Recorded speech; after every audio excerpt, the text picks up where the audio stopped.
bienvenue dans cette nouvelle édition du décryptage de l'actualité numérique.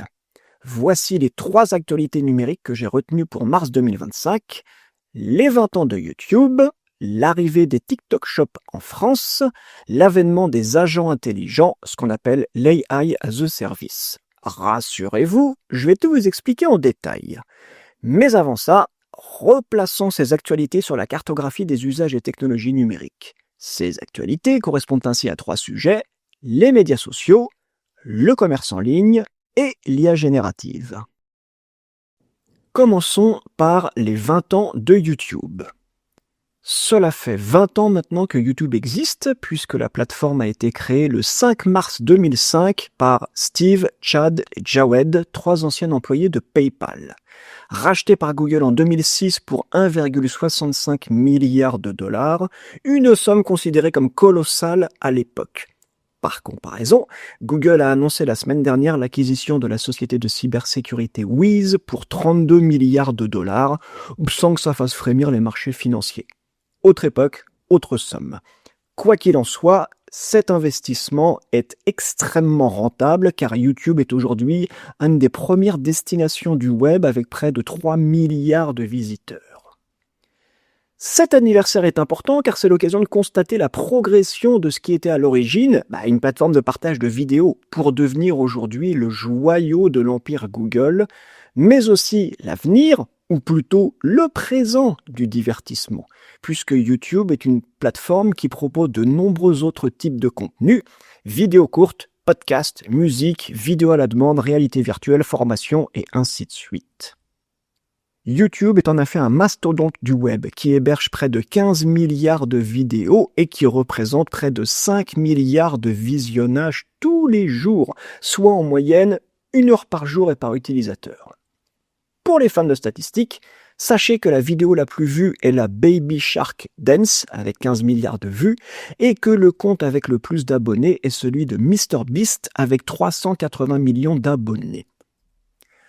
Outre les utilisateurs qui sont bien contents d'avoir une source quasi infinie de vidéos en libre accès, ceux qui ont le plus à gagner du succès de YouTube, ce sont les annonceurs, car ils trouvent dans cette plateforme un média qui est à la fois plus puissant que la télé et qui offre des options de ciblage publicitaire bien plus précises. Vous noterez à ce sujet que si l'on fait abstraction des contenus pour les enfants et des clips musicaux, les 5 vidéos les plus vues sont des publicités. Ceci explique les très bons résultats financiers de YouTube qui a engrangé plus de 10 milliards de chiffre d'affaires publicitaires au dernier trimestre. Cet anniversaire est l'occasion de statuer une bonne fois pour toutes que YouTube est la nouvelle télé.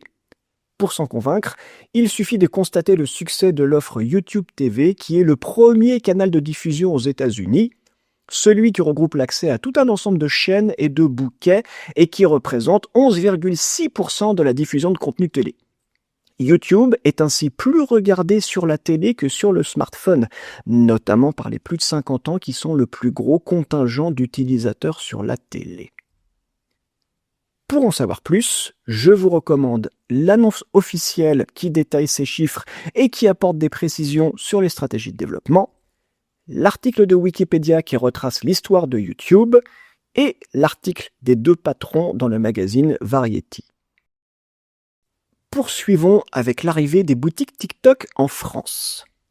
Jusqu'à présent uniquement disponibles pour les pays anglo-saxons, les boutiques TikTok seront officiellement disponibles en France au 31 mars. Faisant suite à des tests effectués ces derniers mois en Espagne, les TikTok Shops sont donc proposés aux créateurs de contenu qui souhaitent monétiser leur audience. L'offre sera a priori décomposée en 4 fonctionnalités, les ventes en live, les ventes associées aux vidéos courtes, l'intégration de catalogue permanent de produits et l'onglet boutique dédié. Le fonctionnement des boutiques TikTok sera similaire à ce que l'on peut trouver sur les autres plateformes sociales comme Instagram ou Snapchat. En cliquant sur le visuel d'un produit, on a accès à sa description, il suffit ensuite de choisir le modèle, la taille, etc. et de passer commande en utilisant un numéro de carte bancaire enregistré préalablement. C'est ce qu'on appelle de l'achat intégré et les mobinautes en sont particulièrement friands. Pourquoi est-ce important ? TikTok est une des plus grosses plateformes sociales actuellement.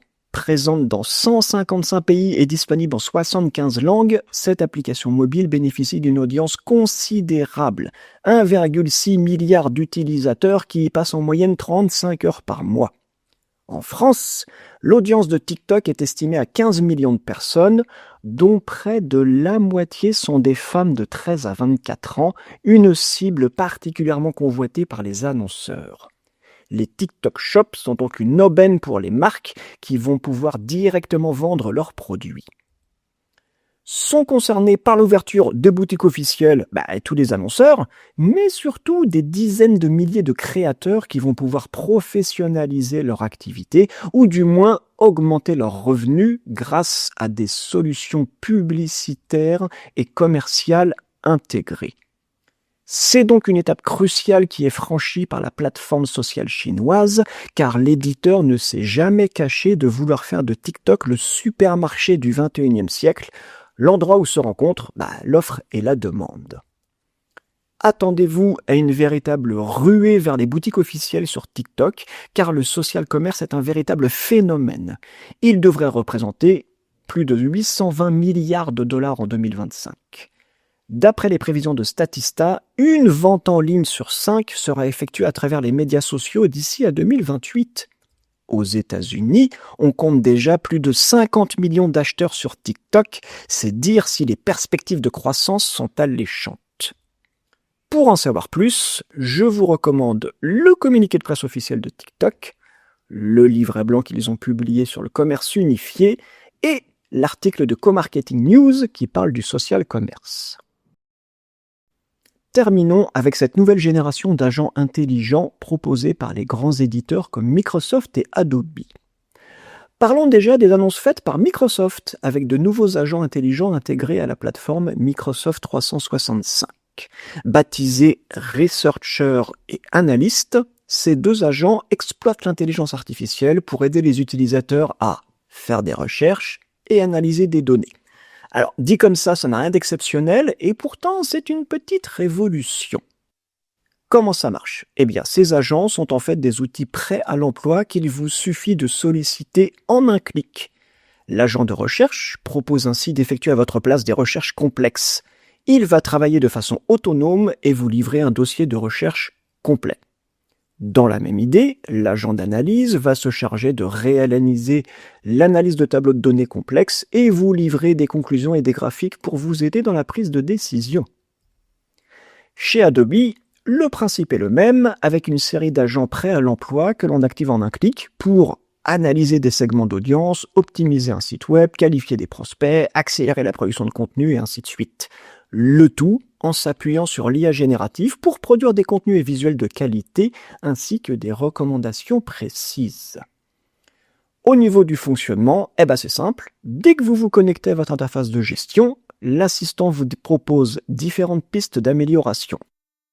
Par exemple, si vous choisissez de travailler sur l'audience de votre site web, l'IA va vous recommander de privilégier les segments à plus forte valeur ajoutée. Puis, elle va vous proposer de concevoir des actions et des parcours personnalisés pour optimiser la transformation. Pourquoi est-ce important ? Ok, ce type d'outil existait avant, mais la différence est que ces agents sont maintenant directement intégrés aux environnements de travail, notamment Office 365 pour Microsoft et Experience Cloud pour Adobe. Ils ont donc accès à l'ensemble des données et peuvent travailler de façon proactive, en tâche de fond, afin de vous faire régulièrement des recommandations pour améliorer la performance de vos actifs numériques ou de vos campagnes, ou vous aider dans la collaboration. Sont concernés par ces nouveaux agents tous les utilisateurs des solutions Microsoft ou Adobe, du moins tous ceux qui ne sont pas à l'aise avec les outils numériques et qui sont bien contents d'avoir des agents préconfigurés, soit la quasi-totalité des utilisateurs. Sont également concernés celles et ceux qui sont noyés sous la masse d'outils proposés par ces éditeurs. Il y en a beaucoup, certes. L'objectif est de leur mâcher le travail grâce aux agents intelligents préconçus, et c'est ça, l'AI as a Service. L'impact des agents intelligents est encore largement sous-exploité car c'est un véritable tournant dans les usages informatiques. Jusqu'à présent, les utilisateurs interagissaient avec les applications en appuyant sur des boutons, en remplissant des formulaires ou en fouillant dans les menus. Avec les chatbots, ils peuvent dialoguer avec une base de connaissances. Grâce aux agents, ils vont pouvoir déléguer un certain nombre de tâches et se concentrer sur l'orchestration des ressources. C'est une toute autre façon de travailler. Pour en savoir plus, je vous recommande l'article publié sur mon blog qui parle des agents intelligents, l'annonce officielle de Microsoft et l'annonce officielle d'Adobe. Pour conclure, je vous propose de positionner ces actualités sur la matrice de priorisation des usages et technologies numériques, avec en axe vertical le potentiel, donc les bénéfices attendus, et en axe horizontal l'impact, donc les difficultés de mise en œuvre. Concernant les 20 ans de YouTube et la consécration de la plateforme sociale, le bénéfice pour les annonceurs est évident, l'accès à une très large audience associée aux outils publicitaires de Google, une vraie combinaison gagnante. Je suggère un audit des performances des vidéos et campagnes réalisées sur YouTube, car la compétition y est intense. Pour ce qui est des TikTok Shop, là aussi nous avons une combinaison gagnante avec l'accès à une audience très prisée, les jeunes, ainsi que des outils publicitaires très précis. Attention, car la compétition pour l'attention y est encore plus fort que sur YouTube et les codes encore plus complexes à comprendre. Je recommande donc une étude des meilleures pratiques car cette plateforme sociale est à manier avec précaution. Enfin, concernant les agents intelligents, leur déploiement est très simple car ils sont intégrés aux solutions que vous utilisez déjà chez Microsoft, Adobe, etc. En revanche, leur adoption risque d'être compliquée car ils correspondent à de nouveaux usages auxquels les collaborateurs ne sont pas habitués. Je recommande donc une conduite du changement pour faciliter l'adoption. Enfin, voici comment nous pourrions hiérarchiser ces sujets sur la pyramide des besoins en transformation numérique. Le succès de YouTube s'inscrit dans le cadre de votre présence et de vos opérations sur les médias sociaux. Ne changez rien. L'arrivée des TikTok Shop est une occasion à saisir, donc une nouvelle façon de faire du commerce en ligne, en complément de ce qui existait déjà sur d'autres plateformes sociales. Enfin, le déploiement d'agents intelligents touche bien évidemment aux tâches du quotidien, mais ce n'est pas qu'un changement d'outil que vous utilisez, c'est une véritable révolution car il va falloir apprendre à travailler différemment et à faire confiance à l'intelligence artificielle. Quelle que soit la temporalité, avec un déploiement à court ou long terme, il est essentiel de nourrir une culture numérique interne pour pouvoir accompagner ces changements dans la durée et internaliser des compétences au fur et à mesure. Voilà pourquoi la priorité doit être donnée à l'acculturation numérique pour faciliter l'évolution des mentalités et l'adoption des nouvelles pratiques. Ceci conclut notre décryptage de l'actualité numérique du mois de mars 2025. Merci pour votre attention. Je vous donne rendez-vous le mois prochain pour une nouvelle édition. Mais entre-temps, je vous invite à me retrouver sur fredcabazza.net et sur acculturationnumérique.fr. Bonne fin de journée!